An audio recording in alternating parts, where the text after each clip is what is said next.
Joe Hopkins here, and I I did a little experiment, right? Did a little poking around online because I was curious. What are the top songs, right? And people go over the top this song, type of song, top that type of song, or the top artists, or the top whatever, going back just so far. So I decided to look up what is the top song of every. Sorry if I'm sniffly. I still got a little bit of a in my head. The top song of every decade going back to 1900. Why not? They had recording back then. And I was looking at it, and what I found here is kind of cool. Thought I'd go over it with you. I have that, and I have the top artists of all the decades from 2000 back to 1900. They didn't have any, we all know the newer ones, right? But anyway, these are the lists I found on here. I found it kind of interesting. So we'll start with the top artists, right? Or the top song, the top song of each decade. It means the most popular song. Now, it does say for years before the 1950s, the source data is quite sparse, so the results should be treated with some caution. For years before the 1920s, there was so little source data that the results are only valid for the USA.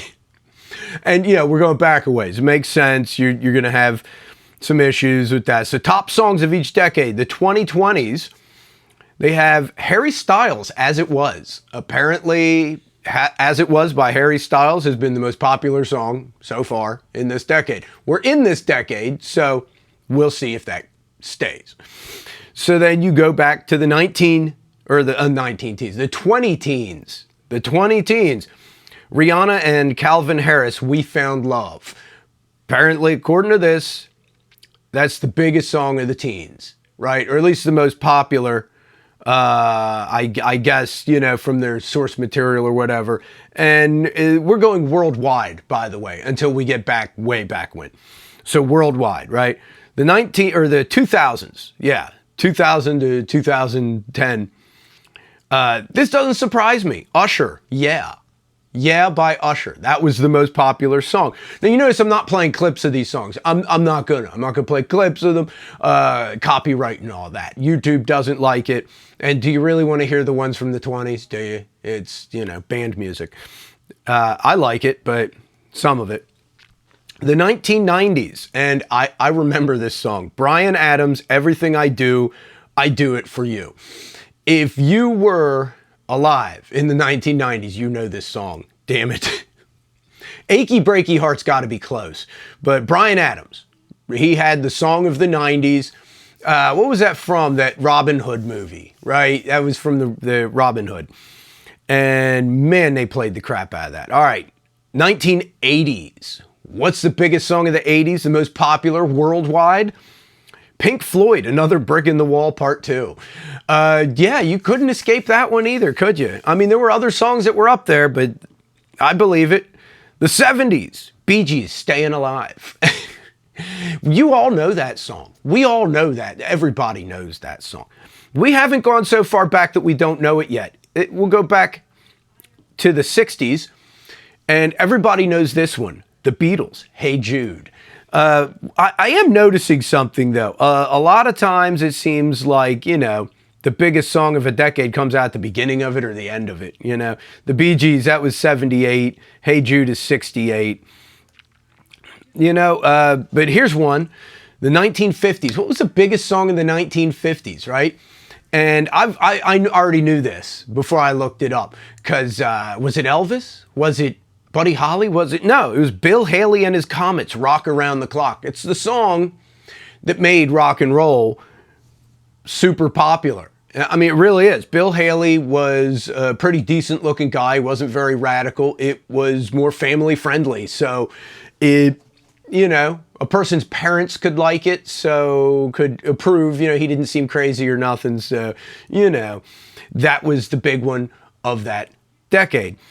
Now we're going back pre-rock and roll now, 1940s. Bing Crosby, White Christmas. And that's still a huge hit. Every year that hits the charts again, right? You got to think, how long ago is that now? From 1942, right? That's 82 years old. And this last Christmas, it was on the charts. It hit the charts this last Christmas. So over 80 years old, and it's still a big hit. Here you go. This one doesn't surprise me at all. For the 1930s, from 1939, Judy Garland, Over the Rainbow. Everybody knows that one. Has been covered a million times. The original was just such a massive hit. Not surprising at all. Now, here's where we get to the ones you might not have heard of. If you want to listen to these, look them up. Especially the next one. Look it up on your own. Not even thinking of playing this on this channel. This is probably pre-copyright. I probably wouldn't get dinged, and I'm not playing this one. Al Jolson, Swanee. And if you want to know why, look it up. There's a YouTube video. Al Jolson would sing in blackface, right? And if you ever seen the old Bugs Bunny cartoons where they come out in blackface and do the mammy, mammy, yeah, that's Al Jolson, right? That is, yeah. If anybody wanted to know, was wondering how racist was America in the 1920s, Al Jolson, that was the biggest hit of the 20s. I don't know what to say. I don't know. It's sort of, all right, well, go back to the teens. Biggest song of the 19 teens. Sophie Tucker, Some of These Days. I looked it up. It's a good song. It's an all right song. If you're okay with the really poor sound quality, obviously it's going to be poor. This is being played off of an old 78 RPM record, or maybe even one of those cylinders. They used to have records, they were cylinders, and they would turn with a needle on it. And, you know, those were old as crap, right? They were hardened wax, a lot of them, right? I've seen them. I've even played them myself, but, you know, yeah, not the best sound quality. But yeah, Sophie Tucker, that was a pretty good, apparently she was around for a while. Look her up on YouTube, and they have clips of her playing or singing on TV, right? Singing her big hit on like the Johnny Carson Tonight Show. So apparently she, you know, still was doing this, you know, 50, 60 years later. So she must have been young when she recorded it. And then the 1900s, right? The first decade of the 1900s, of the 20th century, the biggest hit, and this didn't surprise me at all, is Enrico Caruso, Vesti la Giuba, On With the Play. I don't speak Italian, but On With the Play from 1907. Enrico Caruso was the first real recording megastar. They called him the man that made RCA records. It's opera, in case you didn't know. Look it up. The guy was amazing. Amazing singer. If you like opera, he's the man. And he was the original man. And opera was hugely popular at that time, so that's no surprise that he had the biggest, most popular song of that time period. He was one of the most popular recording artists of that time period, and was the first real superstar. You know, think Elvis, the Beatles, Nirvana. Yeah, Enrico Caruso was the model for that, the original. But hey, you know, let's take a look at, because I looked this up too, who the biggest artists were from each decade. And obviously gives the same disclaimer about data can be, you know, whatever during different periods of time, but it says it's pretty easy to tell who the biggest artist of a decade was, because you might remember certain people having huge hits, but who had the most hits? Who had the hits that really, you know, that was the most popular during the decade? So somebody could have had a huge hit, but if someone else had 4 or 5 smaller hits in that same period of time, they'd be the bigger artist, because that 4 or 5 hits is more than that person's one big hit. So there we go. This one starts with the 2000s. And the biggest artist in the 2000s was, can you guess? Eminem. That's what they're saying here. And of course they have the 5 top ones. So the 2000s would have been Eminem, Madonna, Britney Spears, Coldplay, and U2. Which is no surprise to me, actually. No surprise at all. Let's go back to the 1990s, right? You would think Nirvana has to be on here. They're not. Oddly enough. Yeah, they were huge, but they were definitely overshadowed by certain other artists. Number one on this for the 90s, and I'd say number one by a long shot. Really, look up how many number one hits she had. Was Mariah Carey. Because she had so many number one hits. So many. Everything she touched was gold. Followed by Madonna, Celine Dion, REM, and again, U2. So, yeah, that's also not a huge surprise, that list. I mean, you think back, those were the really big ones, right? REM had a couple of really big albums in that time period. Let's go back to the 1980s, right? Now, so far, U2 has been number 5, but it's going to change here. Go back to the 1980s. The number one artist of the whole decade, Prince, which it also isn't a big surprise. Look at how many hits he had, right? There were people that had bigger hits, but holy shit, he had a lot of hits. Followed again in the second spot by Madonna, right? Also, Madonna had a lot of hits, 80s, 90s, and 2000s. She had some really big mega hits too. And then U2, now in the third spot for the 80s, also no big surprise there. Michael Jackson, which is shocking that he's number 4.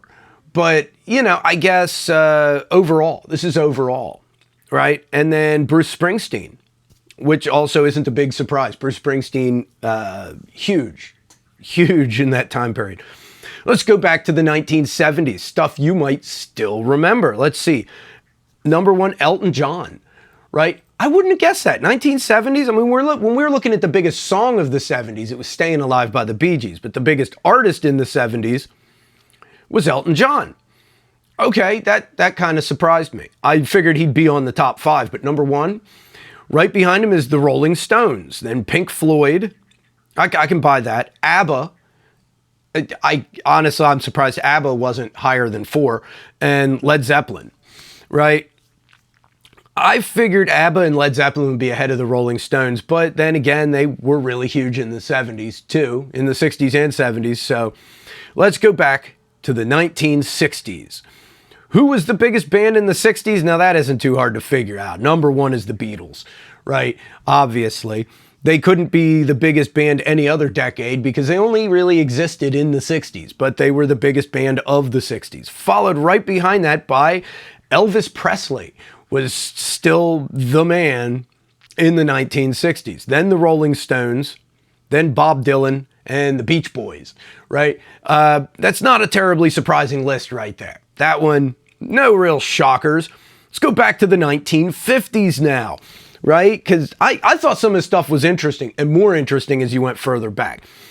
In the 1950s, Elvis Presley, number one, obviously, followed by Frank Sinatra, Nat King Cole, Miles Davis, and Perry Como. I like to see Miles Davis on this list. The dude was massive at the time, and he was amazing. Absolutely amazing. I'm glad that he's on there at number 4 for the 1950s. Let's go back to the 40s, right? Massively popular, Bing Crosby.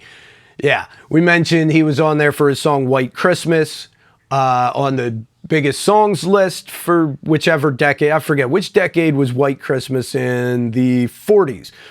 So obviously we're back in the 1940s, Bing Crosby. Followed by, now a lot of this is band music, right? We're getting back pre-rock and roll, remember. Glenn Miller in number 2. Then Frank Sinatra, Jimmy Dorsey, and Harry James. A lot of crooner stuff, and you still got big band swinging big time in the 40s. Because, you know, listen to some of it, man. Listen to some Glenn Miller. That's some good stuff. Glenn Miller and his orchestra. Good stuff, in my opinion. I grew up with it. My dad loved band music, and his mom loved the crooners, all those crooners and whatnot. So I heard a lot of that stuff. So back to the 1930s. Interestingly enough, still in number 1, Bing Crosby. Bing Crosby was huge back then, huge. People always think Frank Sinatra, but Bing Crosby was the bigger guy, really. Right behind him, Guy Lombardo, then Duke Ellington, Louis Armstrong, and Tommy Dorsey. So obviously we're back to, again, band music and crooners, with band music really big in the 30s, right? And we all know this. You think like old music, but a lot of people forget which decades things came from. Go back to the 1920s, the biggest of the 20s. We're getting back to where you probably don't remember some of this stuff. Who is it? Paul Whiteman, Also band music, followed by Al Jolson, Mr. Racism himself, Ben Selvin, Bessie Smith, and Marion Harris. And a lot of this stuff is back to like the old music, like, yeah, you hear at the opening of a Marx Brothers movie, right? If any of you guys remember that stuff. So a lot of my viewers skew a little bit older. You might remember some of that stuff. So yeah, 19 teens. Let's go back. You got a lot of band music in the teens, right? The teens and 20s were known for the band music. So 19 teens, Peerless Quartet, American Quartet, Prince's Orchestra. See, Prince was big in the 80s and the 19 teens. Prince's Orchestra. Yeah. Arthur Collins and Byron G. Harlan. Not sure. All right. And John McCormick. Some of them names I don't recognize, but I got a pretty good idea what it probably sounds like. You know, that Tin Pan Alley stuff. Anyway, 1900s, you go back to Billy Murray, which is also like band music, Harry McDonough, Hayden Quartet, Byron G. Harlan, again, right, and Arthur Collins. So, you know, it's funny, in the 19 teens, you have Arthur Collins and Byron G. Harlan in the number 4 spot, and then 4 and 5 the 1900s is Byron G. Harlan and Arthur Collins. So they're on there twice. I guess they were really popular at the time. But, you know, band music. But what I find interesting about it, you're looking at it and you can see a lot of, you know, band music and singers of a certain type until you hit the 1940s, 30s, 40s, you're seeing more crooners coming in, which is still pretty similar to what it was in the past, just kind of like a newer version of it. And then the 1950s happen. And there's Elvis Presley. And after that, it's rock and roll. It's all rock and roll. Rock and roll owns from there on until you get to like the 2000s. And then Eminem is hip hop. So pretty much rock and roll, and I'm including even like Mariah Carey and Madonna and Celine Dion. That's all newer type of music that it's just, you see the evolution of it. You know what I mean? It's interesting to look at that kind of stuff. So there you go. There you go. That's a lot of interesting stuff. I tell you what, I do have up Sophie Tucker, Some of These Days, which you remember was the biggest song of the 19 teens. So let me just, I'm not going to plug it in. I'm just going to hit play.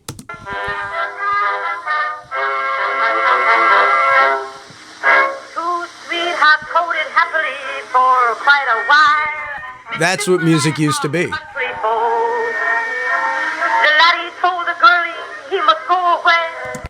All right, so that gives you an idea. That's what a lot of that music like pre-1930 was.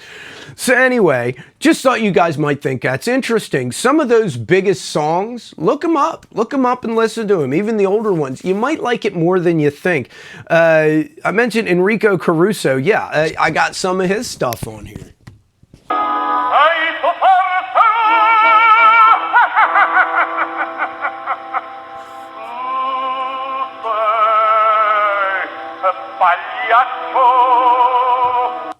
Trust me when I say just holding the mic up to it, you're not exactly losing much in the sound quality, okay? Really, old recordings. Anyway, that's all I got. It's already been a bit of a long video, I guess, to go over that kind of stuff, but I thought that was interesting stuff, just looking at the change in music over the time period, the change in instrumentation, the way we approach popular music. It's fascinating to me. You know, you're going from band music to more electric guitars, you know, guitar, bass, drums, rock and roll kind of stuff, into more synthesizers and what we now think of as pop music and that kind of stuff. It's a very interesting shift over time, and it kind of reflects the technology of the day. Early on, we didn't have electric instruments. As electric instruments got developed, you see them. As synthesizers and whatnot got developed, they're coming in more, and you have more well, like I said, like the pop music of now, where there's a lot of techno kind of sound to it, a lot of synthesizer stuff. You could see the development of music technology and what's popular influencing each other. And that's a fascinating little journey for me. So what I'd recommend you do is look up that, go over that list of the top song of each decade and listen to each one. See just what you think, the progression of what was most popular for a decade from 1900 to now, right? All the way from Enrico Caruso to Harry Styles. Each decade, how it changed. And I'll see you guys in the next video, all right? I love you guys. Peace out, baby. Bye-bye.